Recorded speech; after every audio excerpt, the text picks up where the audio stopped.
नमस्कार बच्चों, हम भीष्म साहनी का नाटक माधवी पढ़ रहे हैं।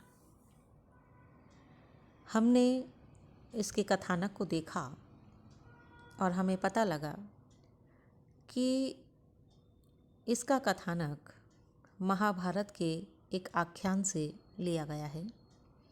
महाभारत में एक प्रसंग आता है महर्षि ययाति और उनकी पुत्री माधवी को लेकर गालव के संदर्भ में। तो भीष्म साहनी ने अपने नाटक का कथानक वहीं से लिया है। हालांकि बच्चों, कोई भी आख्यान, कोई भी मिथकीय कथा जब साहित्य रूप में परिवर्तित होती है, रूपांतरित होती है, तो उसमें निश्चित रूप से बहुत सारे परिवर्तन दिखाई देते हैं। तो यह जो मिथकीय कथा है, उसको भीष्म साहनी ने जब माधवी नाटक के रूप में तब्दील किया, तो एक तार्किक समकालीन दृष्टि से उन्होंने इस कथा का मूल्यांकन तो किया ही, लेकिन उसके साथ ही साथ माधवी जैसे एक नए चरित्र को भी गढ़ा। इस नाटक में माधवी का पूरी तरह से कायांतरण हो गया और अर्थ की एक नई व्यंजना रची गई। माधवी की कथा का पुनर्पाठ करने और महाभारत के प्रसंग से बिल्कुल अलग एक नया चरित्र गढ़ने की ठोस वजह भीष्म जी की आत्मकथा में हमें मिल जाती है, जहां हमने पहले भी देखा था इस प्रसंग को कि जब उन्होंने देखा कि महाभारत के आख्यान में माधवी को जो स्थान मिलना चाहिए था वो नहीं मिल पाया, उसके प्रति किसी तरह की कोई सहानुभूति वहाँ पर भीष्म साहनी को दिखाई नहीं देती है, तो फिर उन्होंने माधवी नाटक में उसे अर्थवत्ता प्रदान की। भीष्म जी की कल्पना से बनी माधवी हमें महाभारत की कथा की माधवी से पूरी तरह से अलग लगती है। मूल कथा में माधवी एक आज्ञाकारी और कर्तव्यपरायण लड़की है। समाज की दृष्टि से उसे पूरी तरह से एक अच्छी लड़की माना जा सकता है। ऐसी लड़की जो बड़ों की आज्ञा को नकार ही नहीं सकती, ऐसी लड़की जो अन्याय का प्रतिकार नहीं करती, ऐसी लड़की जिसे किसी को वस्तु के रूप में सौंपे जाने पर कोई आपत्ति नहीं होती, ऐसी लड़की जिसे कभी भी किसी भी स्थिति में रख दो वो कुछ नहीं कहेगी, कोई प्रश्न नहीं पूछेगी। ऐसे में कैसे मिलती भीष्म साहनी को मूल कथा में विश्वामित्र से उसके सहवास के अनुरोध की भर्त्सना, क्योंकि यहाँ तो माधवी का फर्ज था कि उसे अपने पिता की दान की रक्षा हर सूरत में करनी ही थी। दूसरी जरूरी बात जिसने भीष्म जी को चौंकाया बच्चों, वो ये कि ऐसी स्त्री पात्र के लिए सहानुभूति का एक भी शब्द इस कथा में नहीं दिखाई देता था। भला बताइए, कैसे होगा कोई शब्द सहानुभूति का? आखिर उसने ऐसा किया ही क्या था? परंपरा में ढली, पितृसत्ता के साए में पली एक फराबदार बेटी की तरह वह फर्ज के काम ही तो आ रही थी। फिर कैसे प्रशंसा मिलती, कैसी सहानुभूति मिलती? यही सब देख करके भीष्म साहनी को बहुत दुख हुआ और इस विसंगति का परिहार करने के लिए उन्होंने माधवी को लेकर नाटक लिखने का सोचा और फिर पुनर्पाठ से एक नई माधवी का जन्म हुआ।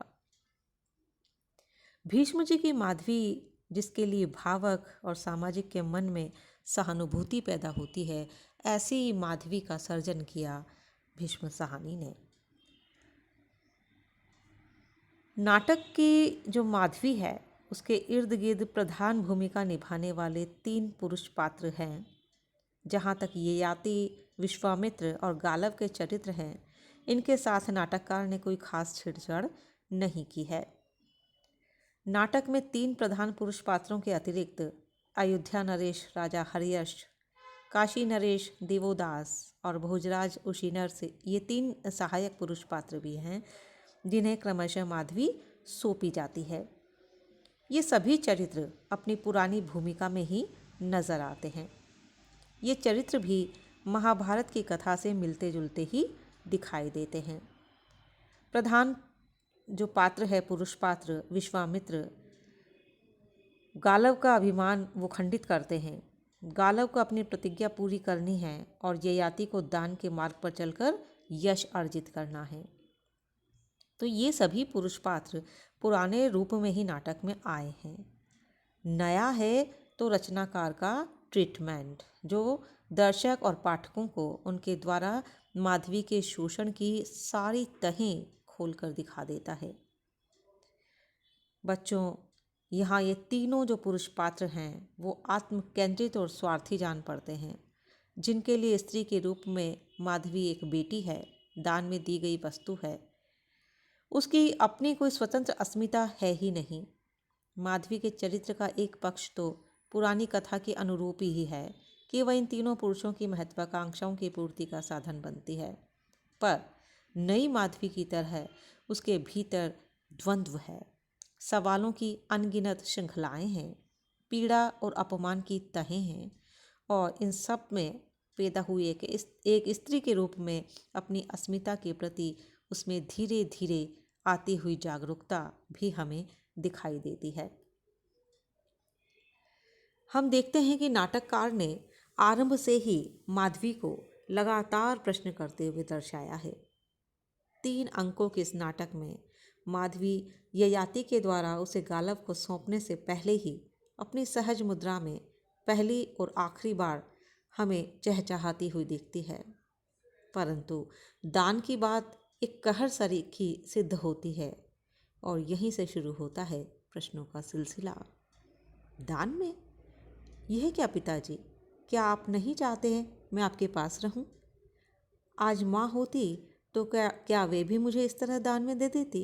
ये क्या हो रहा है पिताजी? मतलब प्रश्नों का आवेग, प्रश्नों का सिलसिला उसी समय से माधवी के मन में शुरू हो जाता है और माधवी आरंभ से ही विरोध भी करती है।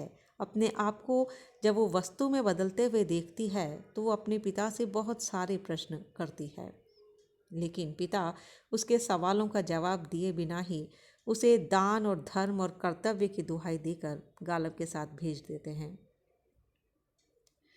दूसरे दृश्य में भी माधवी गालव को उसके पिता के पास आने से ठीक पहले अपने सपने वाली कथा सुनाती है और ये फैंटेसी उसे लगता है साकार हो गई।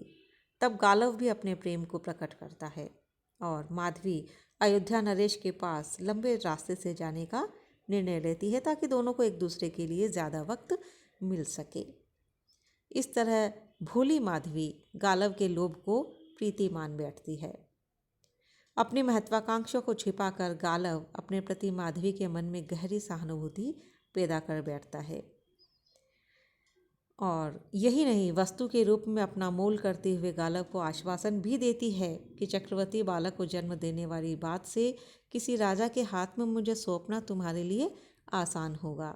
यह उसका भोलापन ही था जो गालव के मंतव्य को वो समझ नहीं सकी।